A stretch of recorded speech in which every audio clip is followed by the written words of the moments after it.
Please welcome Kerri Doherty. In 2010, I had lived in New York City for 4 years, and in that time had occupied 5 different apartments, none of which I ever truly called home. And I'm not a nomadic person by nature. I do not enjoy the process of moving. I just never really fell in love with any of the apartments that I lived in, so whenever my lease was up, I would just move on to the next place. And a few years ago, I thought I finally found the apartment that I really wanted to stay in for the long haul. It was an expansive 2-bedroom on the ground floor of a Park Slope brownstone, and had been on the market for 13 minutes when my roommate and I made the appointment, saw it, put the deposit down, and signed the lease. And this place was beautiful. It had giant rooms, it had hardwood floors, exposed brick, laundry in the basement, a dishwasher, giant windows, and was surprisingly affordable for like two 20-somethings, like doing just okay financially. But the greatest thing about this apartment was it had this enormous backyard. And so my roommate and I get this place, we move in, we start painting the walls, we plant a vegetable garden out back and flowers, and we put a grill out there and a patio set, and we have a little herb box in the window that has like thyme and rosemary and dill.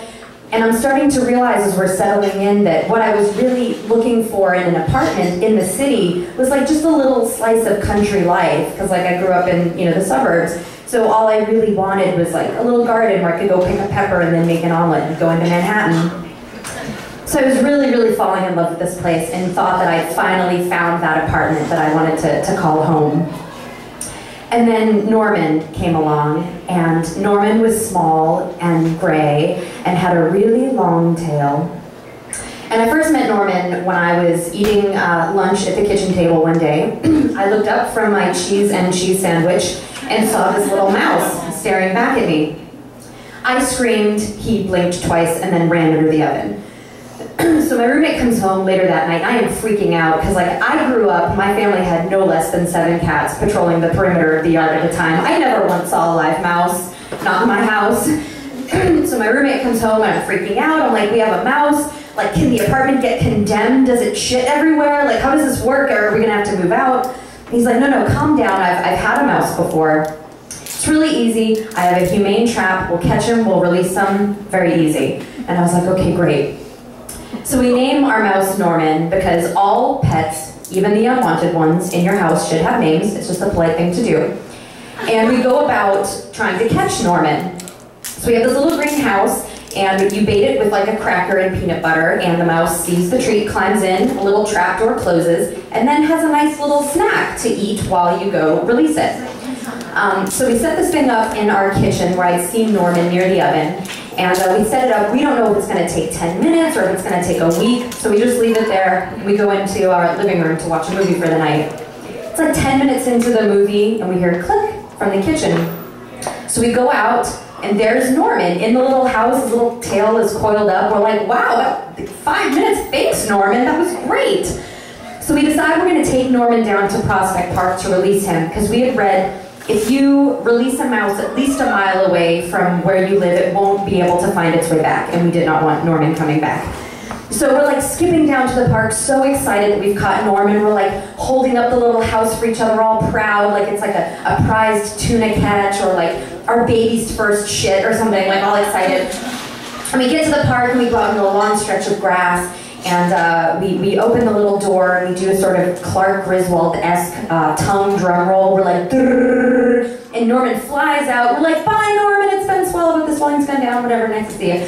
So we start going back to the apartment, and I'm like, oh my goodness, I thought Norman was gonna wreck the apartment, and I'm so glad that you got this figured out. So we get back to the apartment, and my roommate, he starts like setting up and baiting the trap again, and I'm like, what are you doing? We already caught Norman. And he's like, well, we've got the trap, we live on the ground floor, if another mouse ever finds its way back, we've got the house. And I was like, good thinking, that's why you're my roommate. So he sets the thing up. We go back into the living room to finish our movie. It was still Magnolia's, my choice, not his, because he's a guy. And we're watching the movie, and it's like 20 minutes later, we hear a click.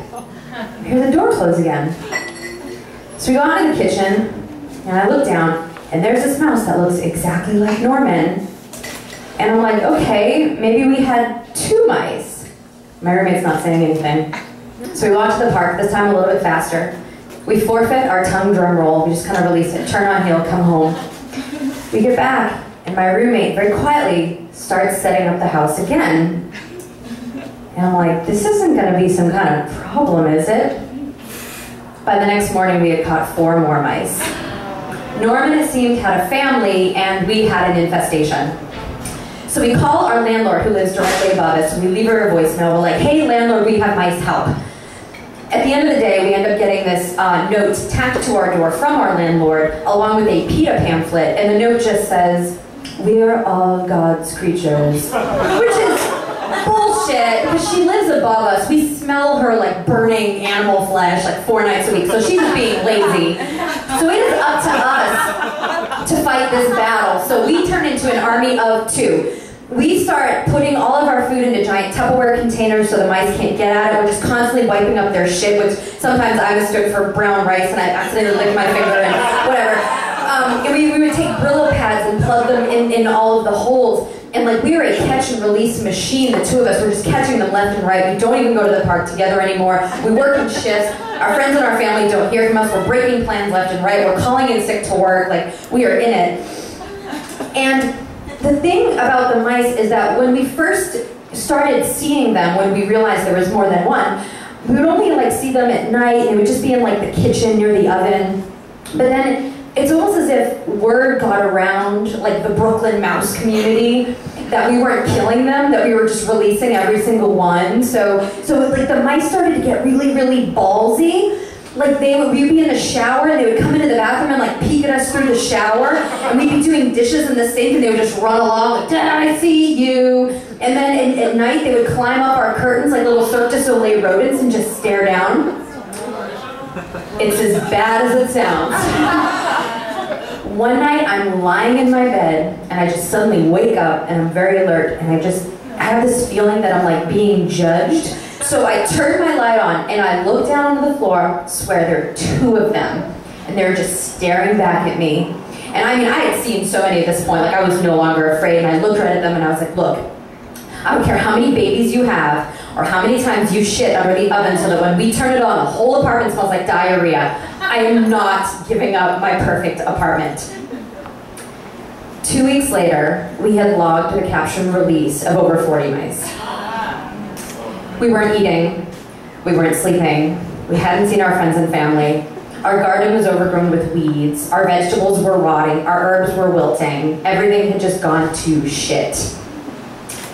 But I still did not want to give up the dream of the perfect apartment. So I had this struggle of not knowing what to do, and I could not make a decision for the life of me on if we should stay or go. And then something happened. A man knocked on our door and handed us a folder that had foreclosure papers in them. It seemed that our landlord thought that as one of God's creatures, she did not have to pay her mortgage. So we were being forced to move out. We were really, really sad to lose the apartment, but we were kind of relieved that we were being, sort of forced out. We were really, really proud of ourselves that we had fought the mice until the end. So a few days later, we packed up all of our belongings, including our little green mouse house, and moved on to what would now be my 6th apartment in 4 years. It did not have hardwood floors. It didn't have exposed brick. It didn't have a yard. But in the entire time that I lived there, I did not see 1 mouse, and therefore was happy to call it home. Thank you.